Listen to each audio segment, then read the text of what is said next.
service level, operating expenditure, complexity, and not just service levels of our customers, but staff का भी, क्या हम staff की care करते हैं कि उसको desired shift मिलेगी नहीं मिलेगी। जब हमारी नींद डिस्टर्ब होती है, most of us have do not have that experience। हमारे डॉक्टर्स नाइट शिफ्ट करते हैं, इंक्लूडिंग आईवी रुड़की हॉस्पिटल, सबकी नाइट शिफ्ट लगती है सप्ताह में, मैं ड्यूटी करती हूँ। हमारी बॉडी के हार्मोन में जाते हैं, इसलिए स्ट्रेस साइकिल डिस्टर्ब हो जाता है, बहुत ही अनप्लीजेंट एक्सपीरियंस होता है। फिर वो नींद वो रिदम बनने में बहुत टाइम लगता है। तो ये जो रूटीन चेंज होना बार-बार is really detrimental for our body. हमारी स्ट्रेस लेवल पे, हमारी फैमिली पे, सब पे बहुत बुरा इफेक्ट पड़ता है जब हमारी शिफ्ट बार-बार चेंज होती है। तो फिर वो वाले इश्यूज कि क्या मेरी कंपनी, मेरा ऑर्गेनाइजेशन केयर करता है, क्या जो मेरे एम्प्लॉइज हैं जो शिफ्ट मुझे वही शिफ्ट चलती रहता है कि उनकी रिदम, उनका रिदम बना रहा है, उनका बॉडी साइकिल बना रहा है, इसलिए बार-बार चेंज ना हो। Do I care? अगर केयर करेंगे तो फिर ये मॉडल्स लगेंगे, क्योंकि इन सबको करते हुए फिर आपको बोले मैडम आप बताइए अपना, ये हमारे 150 का स्टाफ है, होटल चलाना है, आप बताइए कौन सा एम्प्लॉय कौन से दिन छुट्टी लेगा और कौन सा एम्प्लॉय कौन सी शिफ्ट में काम करेगा। आप चैलेंजेस समझ लें, राइट? ये चैलेंजेस सब आपको बोलते हैं, सर्विस लेवल मेंटेन करने, स्टाफ की हेल्थ का भी ध्यान रखना है, ये सारे रूल्स फॉलो करने, खर्चा भी कम आना चाहिए। तो आप चैलेंजेस समझते हैं क्या होगा? साथ ही कुछ नहीं होगा। आप क्या, मैं क्या, आइंस्टाइन नहीं कर पाएगा। जिससे जो कॉम्प्लेक्सिटी बढ़ती है, human brain is inherently incapable of solving such complex problems. हमको मैथमेटिकल कॉम्प्लेक्सिटी पढ़ने लगी तो क्या मेन थॉट्स ह्यूमन ऐसे तो नहीं होगा। फिर क्या हम कागज पेन लेके बैठेंगे, और कौन कागज पेन लेकर के करने के लिए मुझे उसको नौकरी पर निकाला। फिर ये जो 150 था, चलो ठीक है 130 को मॉर्निंग शिफ्ट देती है, इसको ये दे दिया, उसको ये दे दिया, फिर जिसका फोन आ गया जो मेरा फेवरेट है उसको मैंने जनरल शिफ्ट दे दी, जिससे मुझे दुश्मनी निकालनी उसको मैंने नाइट शिफ्ट दे दी। अब मुझे मैनेजर बनाया तो पावर मेरे पास है,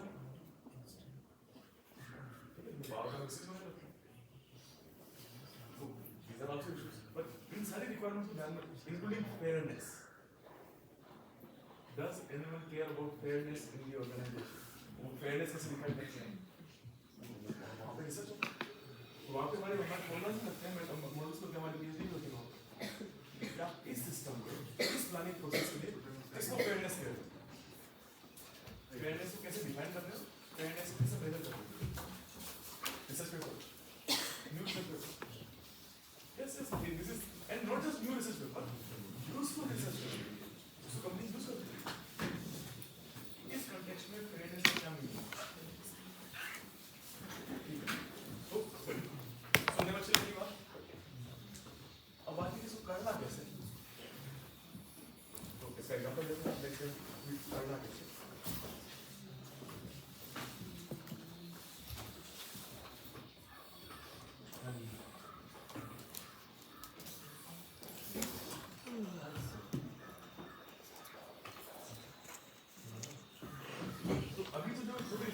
मैं यही कर रहा है कि वो सेटिंग्स पूरी समझ में आ जाएगी, करना है फ्यूचर में पता है।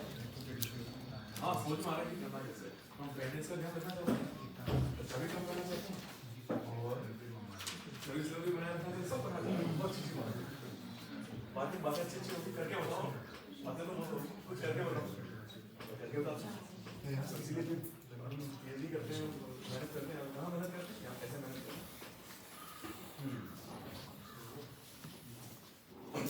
अब यहाँ पे हम इसको देखेंगे, तो इस सेक्शन में हम ब्रॉडली इसको 2 पार्ट में डिवाइड करना है इस प्लानिंग प्रोसेस। क्या 2 पार्ट्स हैं? रिक्रूटमेंट लेवल, स्टाफ को रिक्रूटमेंट कैसे करना है, रिक्रूटमेंट प्लानिंग। अब रिक्रूटमेंट है वो हर सप्ताह नहीं होता, हर महीने भी नहीं होता, साल में 2-4 बार करेंगे कोई भी कंपनी। आपको सबको मालूम है रिक्रूटमेंट कैसे होता है आपके। तो एक तो होता है जो रिक्रूटमेंट है वो थोड़ा टेक्निकल लेवल प्लानिंग प्रॉब्लम है, थोड़ा स्लाइटली स्ट्रेटेजिक साइड में जा रहा है, टॉप लेवल पे होगा रिक्रूटमेंट, और वो फिर टॉप लेवल मॉडल बनेगा, और उनकी फ्रीक्वेंसी थोड़ी कम होगी कि 3 महीने में रन करेंगे, 6 महीने में रन करेंगे, वो प्लानिंग होराइजन समझ में आ रहा है। उनको जब रिक्रूटमेंट प्लानिंग करनी है तो उनको अगले 1 साल का देखना है, क्या क्या देखना है, तो मैं आपको चीज को देख के चला इंटरनेट नहीं चलेगा, तो कोई बात नहीं, पर आप सभी सभी जानते हैं डिमांड सप्लाई बोर्ड, सभी experience researcher. Good thing whiteboard can be used. You may deploy this as a whiteboard also. It's a smart board. अच्छा हाँ हाँ ठीक है, ये भी कर लेते हैं, ये भी वो एक वो भी है। For iterate, she can provide you. वो इस पे वो फिंगर से होता है, फिंगर से होता है।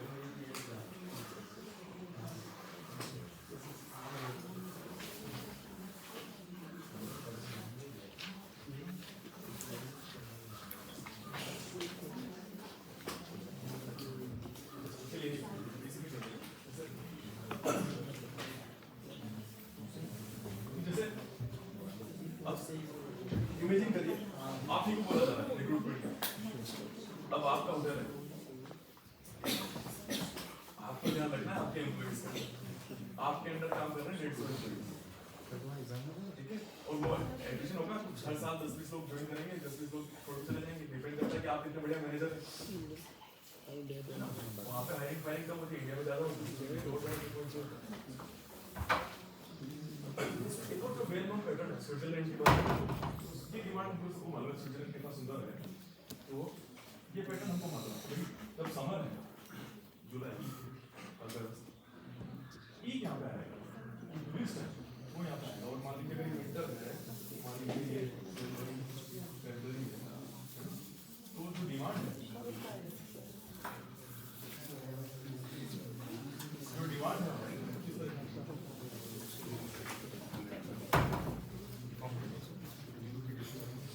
ग्राफ समझ में आ रहा है? यहाँ पे हमारे मंथ टाइम है, यहाँ पे डिमांड, ये एग्री मोस्ट जो हिल स्टेशन है वहाँ पे ऑलमोस्ट सिमिलर पैटर्न देखता है, जो हिल स्टेशन है स्विट्जरलैंड वहाँ पे भी आप गूगल करेंगे ये ग्राफ मिलेगा आपको, सबसे ज़्यादा टूरिस्ट मई जून में से आना शुरू हो जाएंगे, और फिर वो अक्टूबर नवंबर तक जाएंगे, अक्टूबर तक जाएंगे, फिर वो वापस क्रिसमस का थोड़ा सा पीक आएगा, न्यू ईयर का सेलिब्रेशन करते हैं, वो थोड़ा पीक आएगा, कंपनी आपकी Recruit sir. Easy can recruit sir. Post of बाहर से किया है सिंगापुर से शायद, अभी कंपनी तो पहले भी चल रही थी और आगे भी चलती है, याद नहीं है बट काफ़ी रिनोन इंसान है शायद। मॉडल लगा ऑप्टिमाइज कर दो, best recruitment plan, optimal recruitment plan, what do you understand by it? Efficiency से क्या समझ, आप क्या इंडिकेशन है efficiency? Optimal utilisation of resources, ये देखिए आप नाम क्या है? लक्ष्य, लक्ष्य अपने लक्ष्य में बिल्कुल कायम है, ये जो इसको याद कर लीजिए आप, ये जो झंडा है क्या अगले 30 साल कैंपेन में कर सकते हैं? ज़्यादातर प्रॉब्लम ये तो कर रहे हो, ऑप्टिमल यूटिलाइजेशन ऑफ रिसोर्सेज, कहीं किसी कंपनी कहीं पर भी कोई भी प्रॉब्लम हो, मेन प्रॉब्लम थी ऑप्टिमल यूटिलाइजेशन ऑफ रिसोर्सेज, तो ये तो बहुत जनरिक है, और ये पंडा कहीं पे भी लग जाएगा, तो ये तो किसी भी इंटरव्यू में आप बता सकते हैं sir optimal utilisation of resources, बस, पर आप थोड़ा इस कंटेक्स्ट स्पेसिफिक होते हैं, बिल्कुल सही हुआ, इसको कंटेक्चुअलाइज करेंगे आप, इस पे इस कंपनी के लिए या भाई कोई रिक्रूटमेंट चल रहा है यहाँ पर,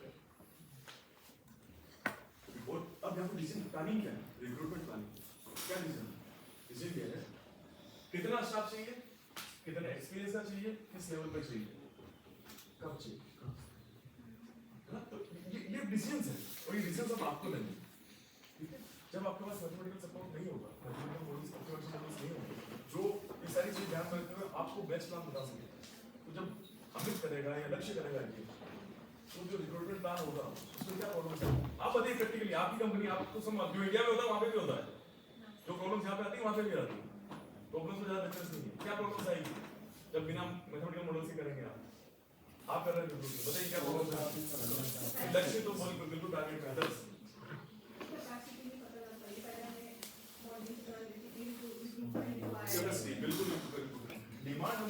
चल रहा है पास डेटा से कि कितने ग्राहक आए थे पिछले साल, उससे आइडिया लग रहा है कि डिमांड इतनी है।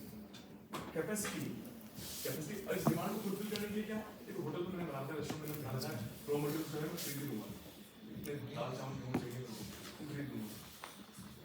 मोस्ट इंपोर्टेंट सर्विस सेक्टर में मेरा स्टाफ, भाई स्टाफ होना चाहिए सर्विस के लिए।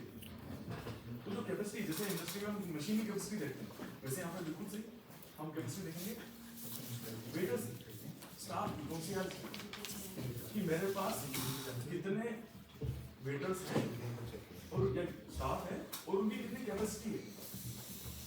फॉर एग्जांपल प्रोफेसर नजर बहुत आसानी से सप्ताह में 30 घंटे पढ़ा देते हैं, बड़े आसानी से पढ़ाते हैं, ऐसे पढ़ा देते हैं।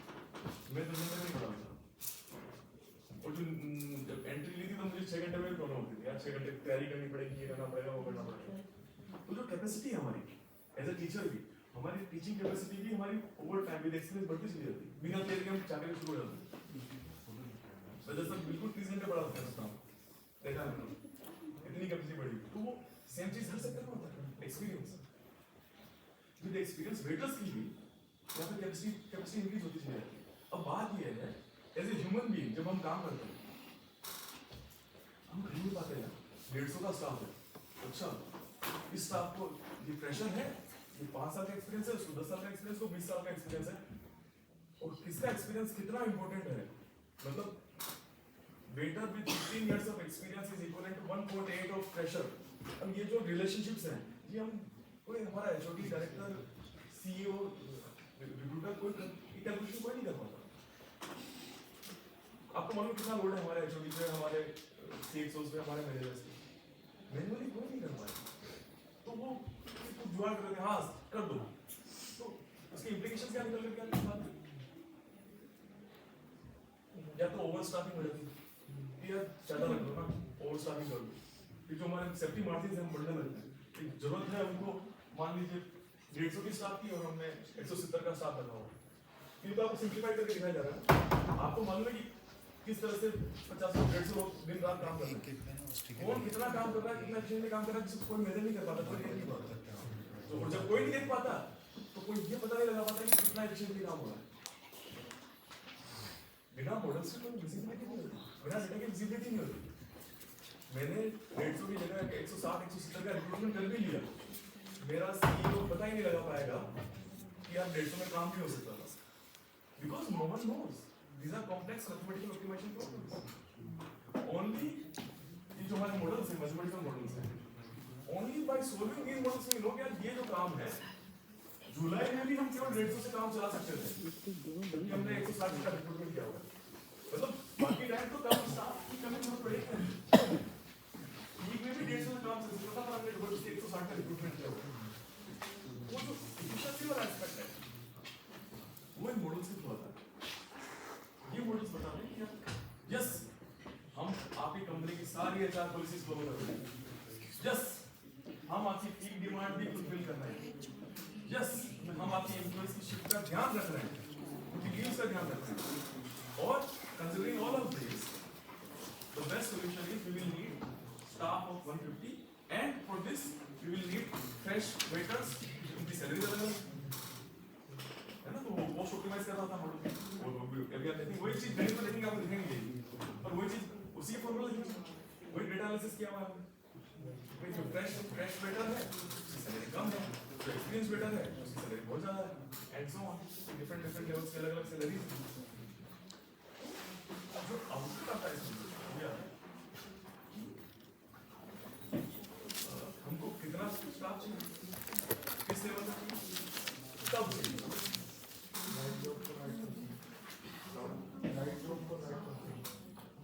राइट जॉब को right person, right set of skills, right job के हिसाब से।